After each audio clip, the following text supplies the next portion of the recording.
Simulan natin yung house cleaning, no? Itong pagpupurga sa departamento. How do you intend to do that considering po na hindi maitatanggi malalim po at massive itong korupsyon sa departamento. Ngayon pa lang po, lumalabas na ito. How do you intend to do that? Meron ba kayong dalang mga undersecretary ho ninyo na makakatuwang ninyo? Meron po. Meron po tayong mga i-recommenda. Kaya nga po kahapon, pinayagan po ako ng ating Pangulo na mag-top to bottom order of courtesy resignations. No? Mula Undersecretary, Assistant Secretary, Director, Regional Director, hanggang District Engineer. So, talaga pong sweeping po ito at sabi nga po ng nakausap ko po si nung nakaraang araw si Secretary Babe Singson, dating Secretary Babe Singson at dating Secretary Ping De Jesus. At tuloy-tuloy po ako makikipag-usap sa kanila.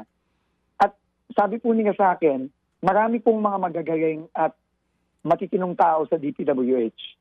Ang problema po, na-overtake na po sila itong ika nga sa wikang Ingles, yung mga bad apples. No? So, kailangan po natin gawin itong top to bottom na pag-order dahil kailangan po natin tanggalin yung hindi maayos at kailangan hanapin natin yung mga maayos at yun ang ilalagay natin. So, hindi po madaling proseso ito, Sir Ted. No? Napakalaki po ng DPWH. Nationwide po yan. At sabi mo nga po, dekada na po yung tinayong sindikato dyan. Kaya po, hindi po madali ito. Pero, we have to start somewhere, Sir Ted. And hindi po to overnight, hindi po to mabilisan, hindi po to bigla-biglaan. Pero dahan-dahan po natin, tingin ko, ipilitin po nating mahanap. Pero sisimulan po natin dun sa mga nakitang area ng presidente, talagang lantaran po ang mga ghost project saka yung mga substandard na project. Doon po tayo magsisimula.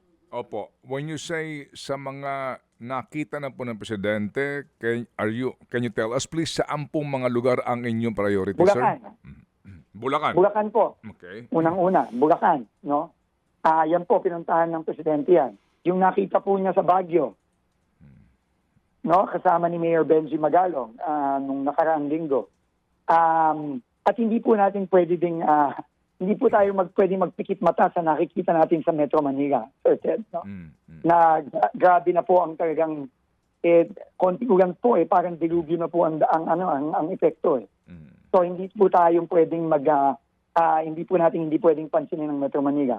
At yung nakita din po natin sa Oriental Mindoro, nakausap ko na rin po si Governor Bons Dulor ng Oriental Mindoro. Tayo po hihingi din ang kanyang tulong para po sisimulan po natin yung mga area na yan. Okay. And sir, yun ho bang legal ninyo, dala ninyo, o you will Dala ko po. Okay. Opo. No.